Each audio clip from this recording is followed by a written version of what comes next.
मी आहे गौरव मेकर आणि बाईकवारी या चॅनलवर आपलं सर्वांचं स्वागत आहे। मी आता निघालेलो आहे एका छोट्याशा बाईक राईडवर। आज आहे संडे, मेघराज प्रसन्न झाले आणि दिवसभर पाऊस झालेला आहे। तर आता संध्याकाळचे 5 वाजलेले आहे। तर मंडळी आपण आलेलो आहे आता आउटर रिंग रोडला। मी जाणार आहे एका मोठ्या राईडला काही आठवड्यांनंतर। तर त्या राईडच्या आधी मला सगळ्या गोष्टी नीट आहेत की नाही ते चेक करायचं आहे। तर त्यात आहे सगळ्यात पहिले माझा गोप्रो प्रॉपरली वर्क करत आहे की नाही, आणि गोप्रोचा माईकला मी आता थोडंसं विंड प्रूफिंग केलेली आहे। तर विंड प्रूफिंग प्रॉपरली चालत आहे की नाही ते सुद्धा मला चेक करायचं आहे। तर त्यामुळे मी आता थोडीशी बाईक रेस करतो आणि चेक करतो माझा आवाज येतो आहे की नाही। आता 100वर आहे गाडी आणि माईकमध्ये आवाज येत असणार तर मी सक्सेसफुल झालेलो आहे असं आपण म्हणू शकतो। ओके, आणि सेकंड हा जो माझा समोर जो कॅमेरा दिसत आहे हा सुद्धा कॅमेरा मी पहिल्यांदा माउंट केलेला आहे। तर त्याचे फुटेजेस सुद्धा मला थोडे चेक करायचे आहे। तर पहिल्यांदा असं मी ॲक्च्युली मराठीमध्ये व्लॉग करत आहे। तर थोडंसं मला फ्री अप व्हायला थोडासा वेळ लागेल, होपफुली, पण होऊन जाईल। तर मराठी भाषा थोडीशी नागपूरची वेगळी आहे, थोडे शब्द थोडेसे अलग है आणि आम्ही युजली मराठी आणि हिंदी मिक्स करून बोलतो। तर ती जी सवय आहे ना ती सवय मला थोडीशी मोडायला थोडा वेळ लागेल। आता लहानपणी मराठी शिकलो होतो, मराठी हा सब्जेक्ट 12वीपर्यंत शिकलो, बऱ्यापैकी मार्क्स मिळाले। बट हिंदी जे आहे ना, हिंदी आमच्या जे स्पीकिंग लँग्वेजमध्ये भरपूर वापरण्यात येते। तर त्यामुळे मराठीची फ्लुएन्सी थोडी कमी राहू शकते असं मला वाटत आहे। आतापर्यंत व्हिडिओ मी एडिट करायला बसेल ना तेव्हा मला कळेल की मराठीची फ्रिक्वेन्सी कशी आहे माझी, फ्लुएन्सी कशी आहे। आता इथे थोडासा ऑफ रोड पॅच आलेला आहे, आपण सॅडलिंग करूया। तर या व्हिडिओचा एक मोटिव्ह हा आहे माझा, हे कॅमेरा अँगल्स मला चेक करायचे आहे। आता हा कॅमेरा भरपूर चेक करत आहे, बट तरीसुद्धा मला चेक करायचं आहे की यात फुटेज कसे येतात। जर चांगले येत असतील तर याला आपण कंटिन्यू करूया, नाहीतर दुसरे कुठेतरी आपण याला माउंट करण्याचा प्रयत्न करूया। आणि चॅनलच्या नावाबद्दल मी तुम्हाला सांगतो, मला ॲक्च्युली मराठी नाव हवं होतं आणि वारी यापेक्षा डिवाइन शब्द मला भेटूच शकत नव्हता, म्हणून मी बाईक वारी हे चॅनलचं नाव ठेवलेलं आहे। आणि जी पण आपली मंडळी माझ्यासोबत जुडतील बाईक राईडला सोबत, तर ते सुद्धा या बाईक वारीचा पार्ट असतील, तर ते करायला मजा येईल म्हणून मी बाईकवारी हे नाव ठेवलेलं आहे। आणि डिवाइन नाव मला हवं होतं, मराठी नाव हवं होतं, सो दॅट मी मराठी लोकांसोबत कनेक्ट करील, आपल्या मराठी बांधवांसोबत मित्रांसोबत कनेक्ट करील। So this is it. माझ्या गाडीचे आता झाले आहेत 6445 किलोमीटर। ही आहे 390 ॲडव्हेंचर एक्स। तुम्हाला दाखवतो, याचा लुक दाखवतो थोड्या वेळात।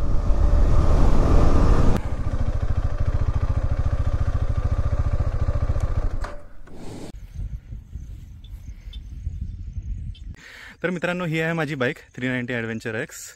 तर या बाईकवर मी कुठले मॉडिफिकेशन्स केले आहे त्याबद्दल मी एक शॉर्ट आणि स्वीट असा छोटासा व्हिडिओ बनवण्याचा प्रयत्न करत आहे। होपफुली तुम्हाला आवडेल।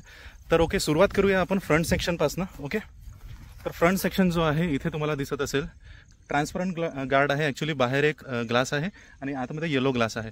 तर हे इन्स्टॉल केलेलं आहे। हे इन्स्टॉल करण्याचा माझा मेन उद्देश हा होता की लाईटचं प्रोटेक्शन ऑब्व्हियसली होऊन जातं, कधी स्टोन चिपिंग वगैरे झाली तर त्या स्टोन चिपिंगपासून वाचवते। प्लस ही जी येलो टिंट आहे या येलो टिंटनी मला नाईट विजिबिलिटी आणि रेनमध्ये विजिबिलिटी छान मिळेल। ओके, या सगळ्या पार्ट्सची ॲक्सेसरीजची जे कॉस्टिंग आहे ते मी तुम्हाला व्हिडिओच्या एंडमध्ये सांगेल। Stay tuned for that. तर नेक्स्ट जे आहे HGCचा हा जो लाईट आहे तो मी घेतलेला आहे। LED लॅम्प आहे, 60 वॉट याची पॉवर आहे आणि याला एक एक्स्ट्रा हे जे कवरिंग आहे ते मी ठेवलेलं आहे, कारण इथे थोडं चालन वगैरेचे इश्यू असतात, त्यामुळे हा एक्स्ट्रा एक कवर असणं गरजेचं आहे। यासोबत एक येलो टिंटचा पण कवर येतो, तो मी सध्या घरी ठेवलेला आहे। ओके, तर ते ॲक्च्युली बाय डिफॉल्ट आहे, प्रत्येकाला मिळतो आणि याची कॉस्टिंग अराउंड 4500।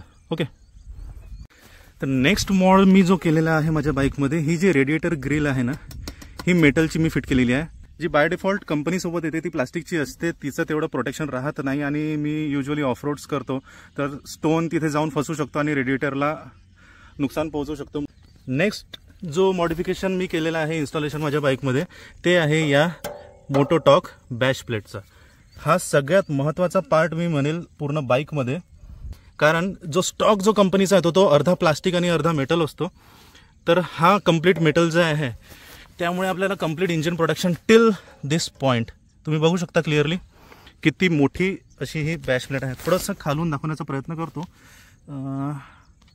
हां, ही जी मोटो टॉर्कची बॅश प्लेट जी मी घेतलेली आहे ती अराउंड मला 2900 अराउंड पडलेली आहे आणि खूप इझी इन्स्टॉलेशन आहे. जे माउंट्स कंपनीचे असतात त्याच माउंट्सवर ही बॅश प्लेट ऑटोमॅटिक म्हणजे इझिली इन्स्टॉल होऊन जाते. मी घरच्या घरीच केलेली आहे इन्स्टॉलेशन. तर नेक्स्ट वळूया आपण. कुठलं मॉडिफिकेशन आहे हे आहे मोटो टॉर्कचं क्रॅश गार्ड 390 ॲडव्हेंचरसाठी. मी 2 दिवसाआधीच याला इन्स्टॉल केलेला आहे. याचा मी सेपरेट एक व्हिडिओ बनवलेला आहे, तर तो तुम्ही डिटेलमध्ये पाहू शकता. हा असा दिसतो लुकमध्ये. पूर्ण टँकचा सेक्शन आणि रेडिएटरचा सेक्शन आणि इंजिन सेक्शन याला कम्प्लिटली प्रोटेक्शन देतो. तर खूप छान असं एक ॲडिशन आहे तुमच्या बाईकमध्ये, तुम्ही करू शकता. फ्रेम ॲडजस्ट करणं खूप टफ होत आहे, कारण पार्ट्स इतके छोटे छोटे असतात आणि आपल्याला पण चेहरा आपला दाखवायचा असतो पार्टच्या सोबत. तर नेक्स्ट जे मॉडिफिकेशन आहे ते तुम्ही बघू शकता. हे आहे जानाची मेटल प्लेट आहे to protect the rear brake master cylinder. खूप छान असं ॲडिशन आहे, कारण ह्याला सुद्धा जे प्रोटेक्शन असतं ना KTM कडनं ते प्लास्टिकचं असतं. तर इन केस ऑफ फॉल याच्यावर इम्पॅक्ट येऊ शकतो. दगड वगैरे लागल्यामुळे मास्टर सिलेंडर जाऊ शकतो आणि एकदा का जर मास्टर सिलेंडर गेला तर तुमचं रिअर ब्रेक फंक्शन करणार नाही. त्यामुळे हे जे इन्स्टॉलेशन आहे ना हे खूप महत्त्वाचं आहे, हे करणं खूप महत्त्वाचं आहे. वळूया नेक्स्ट इन्स्टॉलेशनकडे. तर नेक्स्ट जे मॉडिफिकेशन केलेलं आहे ते मी इथे तुम्हाला दिसेल. ही जी मेटल प्लेट आहे to protect the coolant reservoir. Coolant रिझर्वॉयरचा एवढा जो सेक्शन असतो ना तो नेहमी ओपन असतो, त्याला कुठलंच क्रॅश गार्ड वगैरे काहीही प्रोटेक्शन भेटत नाही. तर त्यामुळे मी हे स्पेशली वेगळं घेतलेलं आहे, कारण जर तुम्ही फॉल झाले या डायरेक्शननी, जर लेफ्ट साईडनी जर फॉल झाले आणि इथे जर दगड लागला आणि रिझर्वॉयर जर ब्रेक झाला तर तुमची पूर्ण राईड चौपट होण्याचे चान्सेस आहे. It costed around 599 something to me. तर जास्त मोठा इन्व्हेस्टमेंट नाही आहे, छोटासा आहे, बट खूप महत्त्वाचं आहे. नेक्स्ट जे मॉडिफिकेशन मी केलेलं आहे ना ते आहे handle guard protection. Actually hand guard protection याला म्हणू शकता किंवा बार्क बस्टर म्हणू शकता. हा फर्स्ट कॉपी आहे, बट तरीसुद्धा याची जे क्वालिटी आहे ही खूप छान आहे. याचा जो हा मेन जो स्केलेटनसाठी जो यूज करण्यात आलेला जो रॉड आहे ना तो सुद्धा खूप स्ट्रॉंग आहे. आणि हा ॲडिशन पण खूप महत्त्वाचा आहे, कारण in case of fall, if you fall it is going to break your levers, clutch lever और brake lever, then it can cause a big problem to you. हा अराउंड 2400चा पडलेला आहे पेअर, प्लास्टिक प्लस हे जे rod जो असतो तो. तर हे आहेत माझ्या बाईकवरचे मॉडिफिकेशन. एक छोटासा मॉडिफिकेशन मी केलेला आहे. ॲक्च्युली हा मॉडिफिकेशन करण्याची तितकी गरज नाही आहे, बट मला ॲक्च्युली पाहिजे होतं म्हणून मी केलेलं आहे. ते आहे काय म्हणतात त्याला, मडगार्ड. तर हे मी इन्स्टॉल केलेलं आहे KTM ड्यूकचं. या बाईकवर 2 माउंट्स असतात, तर त्यापैकी एक माउंट एक्झॅक्टली फिट होतो आणि त्याच्या बेसिसवर हे लावलेलं आहे. चांगला स्ट्रॉंग आहे. बट जेव्हा मी मडी पॅचमध्ये जाईल ना, जेव्हा माझा प्लॅन असेल की मड्समध्ये आपल्याला चालवायची आहे बाईक किंवा खूप एक्स्ट्रीम ऑफ रोड करायचं आहे, तेव्हा मी या टायर अगरला रिमूव्ह करणार आणि त्यानंतरच मी राईड करणार. ठीक आहे, तुमची चॉईस आहे, तुम्हाला लावायचं आहे तुम्ही लावू शकता, नाहीतर जाऊ द्या. तर हे होते माझ्या बाईकमध्ये मी आतापर्यंत केलेले जितकेही मॉडिफिकेशन्स, त्याबद्दलचा एक छोटासा शॉर्ट असा व्हिडिओ बनवण्याचा प्रयत्न केलेला आहे आणि सिंपल भाषेत समजवण्याचा प्रयत्न केलेला आहे. जर तुम्हाला हा व्हिडिओ आवडला असेल तर लाईक करा, शेअर करा. चला मोटो व्लॉगिंग सेटअपमध्ये पुन्हा येऊया. आता मी थोडंसं इथे एन्जॉय करतो आणि मग भेटूया सरळ बाईकवर.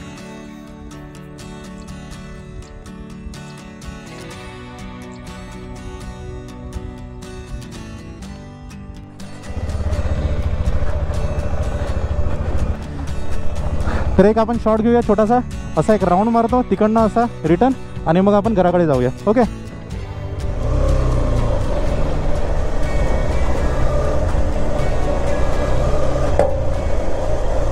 हे बघा बॅश प्लेट कामी आली. आवाज आला का तुम्हाला? तर हे काम असतं बॅश प्लेटचं.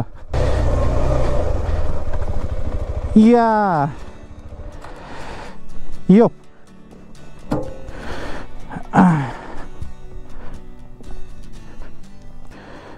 ओके. आता पाऊस नाही आहे, व्ह्यू पण खूप छान आहे, सूर्य छान निघालेला आहे. तर कसं काय यावाल्या कॅमेऱ्यातली मंडळी, कसं काय सगळं मजेत? तर आता आपण नेक्स्ट या व्हिडिओमध्ये राहणार आहे एक छोटीशी मोटो व्लॉग राईड, आणि त्यात आपण काही जरा मला काही सुचलं छान तर आपण गप्पा करूया. Else enjoy the video and keep supporting यार. नवीन चॅनल आहे आपला, मराठी चॅनल. तर मराठी मुलाला थोडीशी आपली हेल्पची गरज आहे, तर प्लीज सबस्क्राईब करा, लाईक करा, शेअर सुद्धा करा आपल्या मित्रांना. ओके, या कॅमेऱ्याचे व्हिडिओ कसे येतात ते मला माहीत नाही. आता आपण जाऊया जो रस्ता मी विसरलो होतो ना येताना, आता जाताना आपण तो रस्ता घेऊया, सो दॅट तुम्हाला पण नवीन काहीतरी बघायला मिळेल. मी गोष्ट तुम्हाला सांगायचं विसरलो, चला ती एक गोष्ट सांगून देतो. एक गोष्ट राहिली रे बाबा, तेच मी म्हटलं कुठला मॉड आपला एक्सप्लेन करायचा राहिलेला आहे, तो मी तुम्हाला पटकीने सांगतो गोप्रोच्या कॅमेऱ्यातनंच. ओके, तर तो जो मॉड आहे तो आहे हा, हे जे दिसत ना सस्पेन्शन, ही आहे माझी 390 ॲडव्हेंचर एक्स. हे बघा, तर 390 ॲडव्हेंचर एक्सवर मी ॲडजस्टेबल सस्पेन्शन, रिअर सस्पेन्शन आपण फिट केलेले आहे टॉप वेरियंटचे. ओके, तर याचं कॉस्टिंग मला पडलं 6,900 आणि 200 रुपये याचं इन्स्टॉलेशन. तर हे एक इन्स्टॉलेशन मी केलेलं आहे माझ्या बाईकवर, आणि त्याची सेटिंग मी ठेवली आहे सॉफ्ट साईडनी 9. म्हणजे सगळ्यात लेफ्टला जायचं, सॉफ्ट करायचं, that is the softest setting, आणि तिथनं मी 9 काउंट्स वर केलेले आहे. हे जे दिसत असेल ना निळ्या कलरचं, हे HJG फॉग लॅम्पचा लाईटचं बटन आहे, त्याला मी बलूनने कवर केलेलं आहे. ॲक्च्युली तो वॉटरप्रूफ आहे, बट मिडल क्लास मानसिकता त्यालासुद्धा आपण एक डबल प्रोटेक्शन दिलेलं आहे. हे आउटर रिंग रोड इकडनं घेणार आपण राईट. ओके, थोडीशी आउटर रिंग रोडची झलक दाखवतो आणि तुम्हाला आजचा निरोप देतो, आणि भेटूया आपण नेक्स्ट व्हिडिओमध्ये.